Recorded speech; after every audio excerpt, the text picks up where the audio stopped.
Garuda wana to kusenta ni akikaje ya suri wali da tintani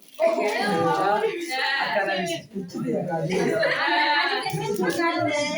basari wachana baya te watu wanzatu baya Ashe